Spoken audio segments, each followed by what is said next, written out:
welcome back from that short break. And this particular time is still reviewing the business insights regarding the matters, what's happening around the country, what's making headlines in the world of business, so that you can get to understand how best you can make the appropriate decisions. Remember, channel that's 394 on GoTV and channel 372 on DSTV, and on our social media handles at Smart24 TV Twitter, Smart24 TV Official on Facebook, and Smart24 TV Live, as you will be in position to get us at whatever part of the globe you will be at, as we deliver to you the international and the local updates all around the world.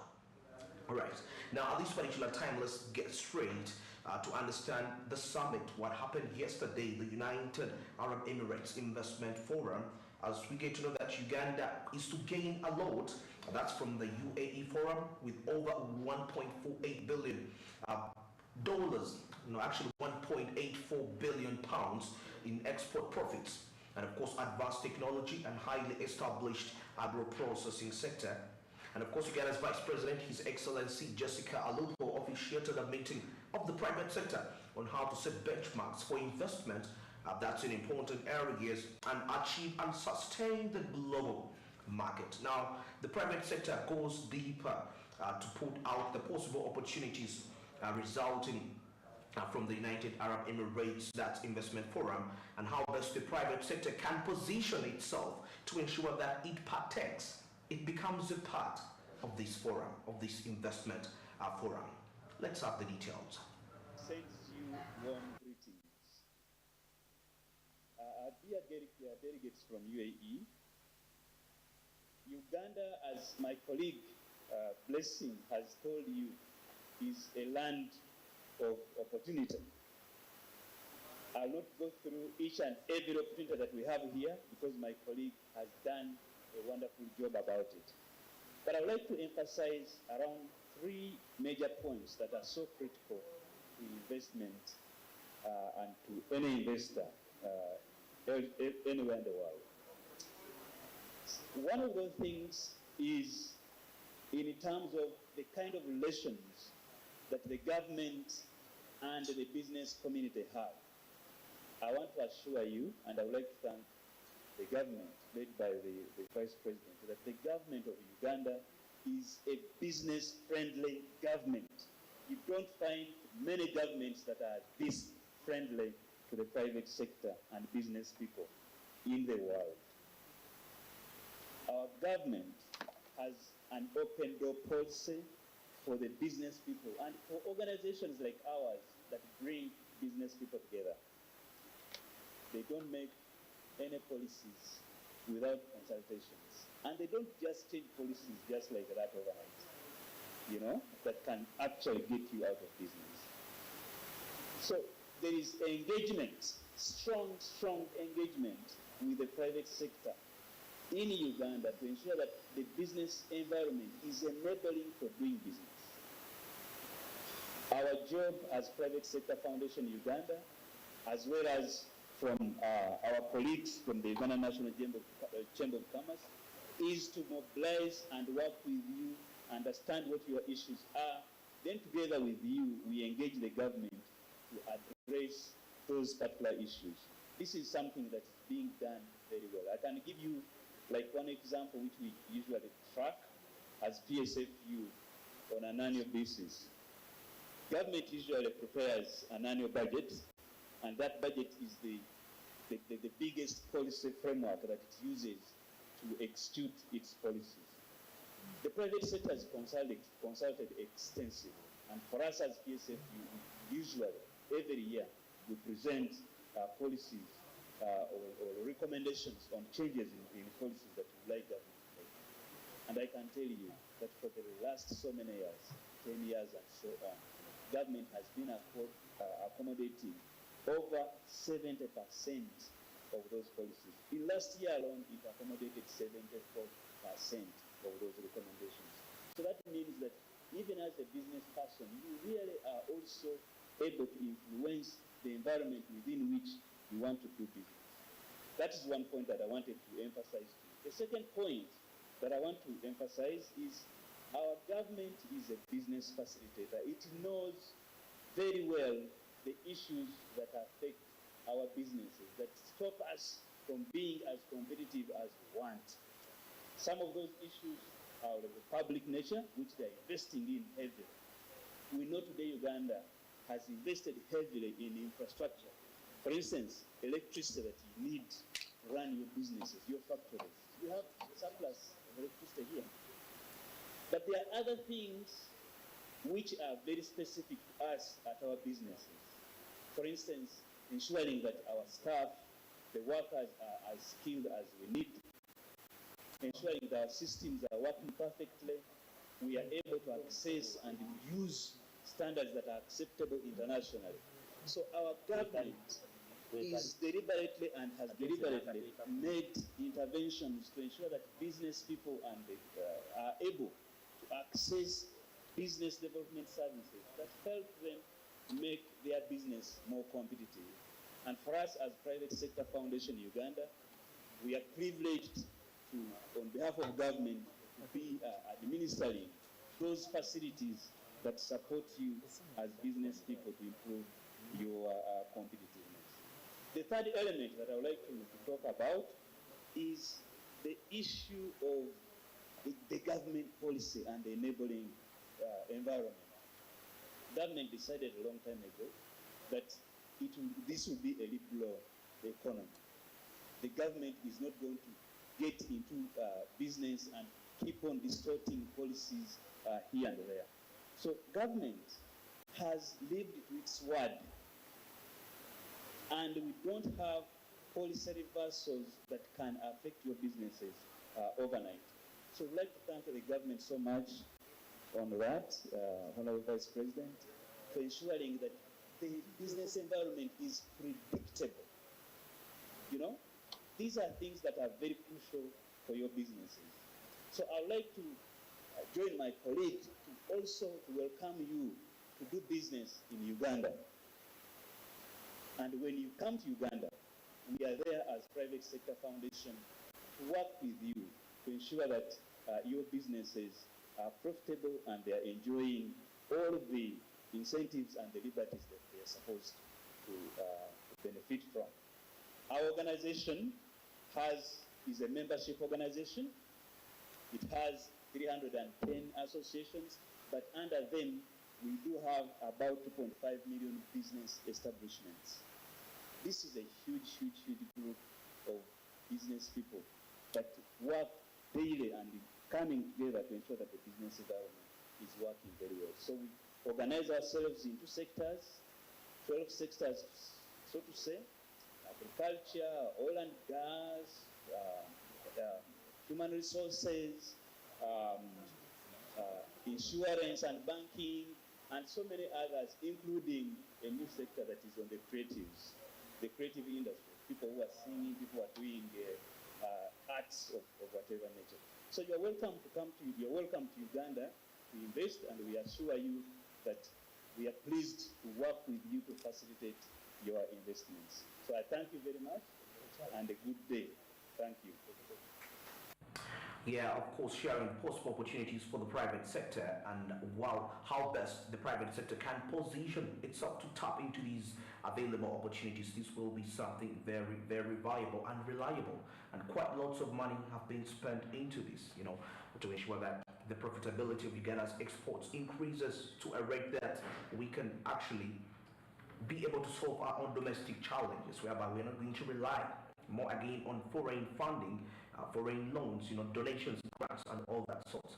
But it's very important as a private sector player, wherever you are, to be a part of this by positioning yourself, because we could have such so many of these initiatives, these investment forums with, of course, these potential opportunities, but it's very important for you to understand that you need to position yourself as a private player to be in position to partake of this opportunity, and of course you benefit. And looking at also this other side, we need to understand that there is the urge to improve on the quality of the products that are produced. That's coming from Uganda, going to the outside world, and of course that competitiveness, because we've been having challenges regarding quality not meeting the viable standards out there, and some of the products actually are banned. They are not really consumed by those countries, and that's a loss Remember, we're looking about the production costs. You know, you spend a lot of money to produce that product only to reach there and it's not up to the standards. That's very frustrating. Very frustrating. So the United Arab Emirates Investment Summit, this forum will be very, very essential to ensure that such loopholes are sorted regarding that. Okay, still in this particular sector, looking at SMEs and of course investment opportunities for the different businesses. On Wednesday, we had the Juakali exhibition, and of course, which was organized by the Ministry of the East African Community Affairs, preparing, actually, it was an organization to prepare for the Juakali exhibitions that are due to take place next month. And of course, this will be the 22nd exhibition for the small and medium enterprises. Director Andrew Mosime said that the 22nd Juakali exhibition will provide opportunities that's for the private sector to promote product, ideas, and culture in East Africa.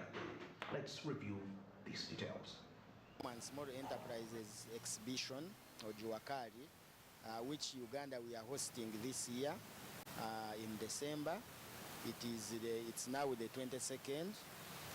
This exhibition started in 1999 when the summit brought back the community.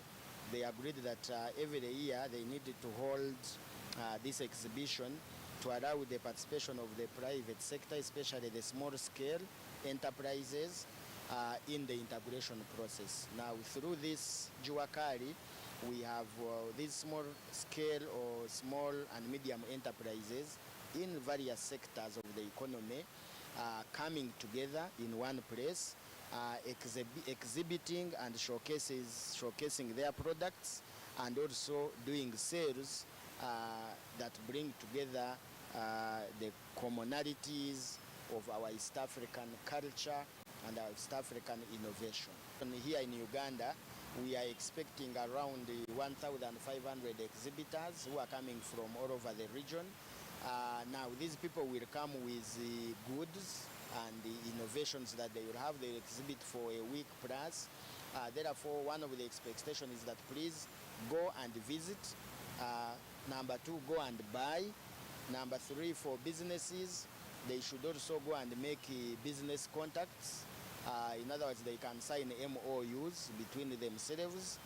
And then we believe that after the show, there will be another country that will be hosting this exhibition next year. We also expect Ugandans to go and participate on the other side as well. That's regarding the Juakali exhibition, and of course with the various employment opportunities that are available and other opportunities, of course, across the region for those that are going to be participating, but most especially the small and intermediate enterprises, since they constitute of the largest percentage of the private sector.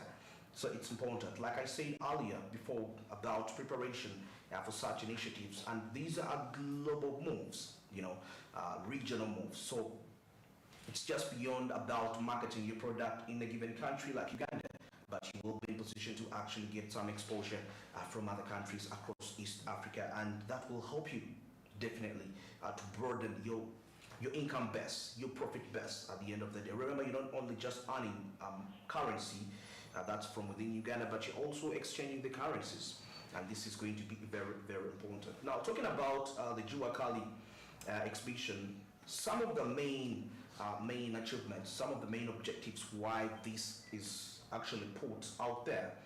One of them is to showcase achievements, benefits, challenges, that of the East African integration process.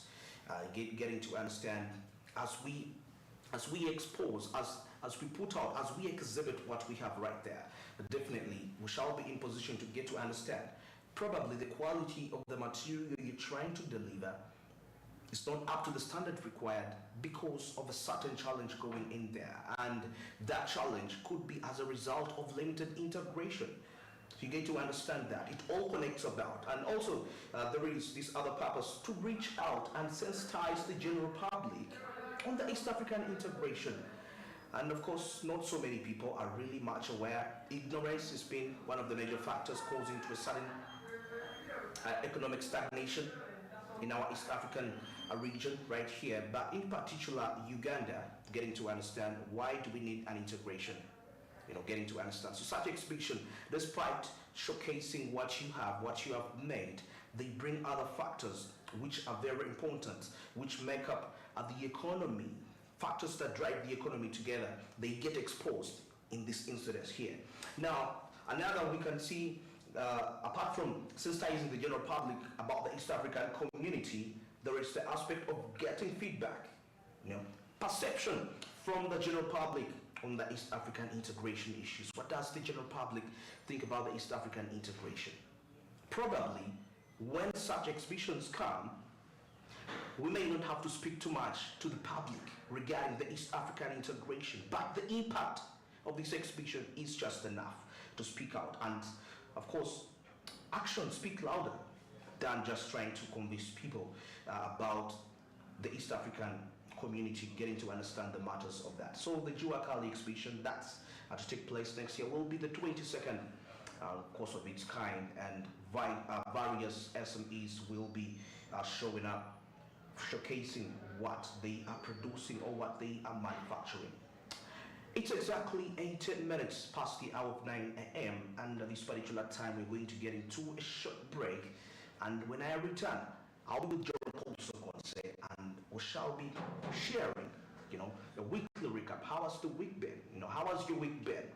It started off, as we know, there are quite heavy rains taking place, and you wake up in the morning, try to get to your business, and there is great congestion out there everywhere. We need to understand how is that? How are you catching up with life, and how best, and what are you doing about those current, of course, challenges? I know there are things that might not have gone well in your business this week. It could be your career, it could be at your job, but just don't give up regarding that. Just keep on pushing on a daily basis. And the failures that you've attained this week, that you have encountered this week, it's just a simple lesson to teach you to be better next week.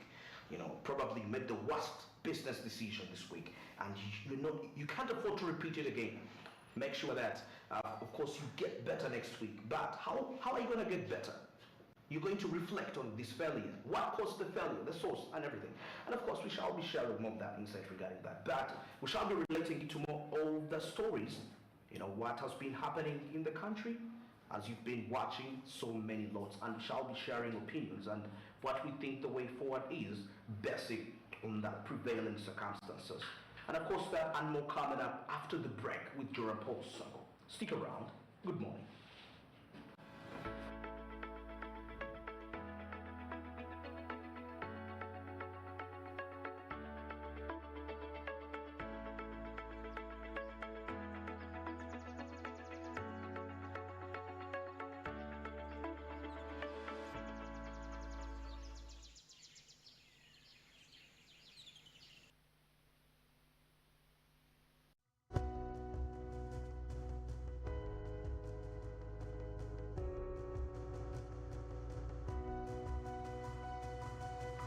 SMART24, driving business.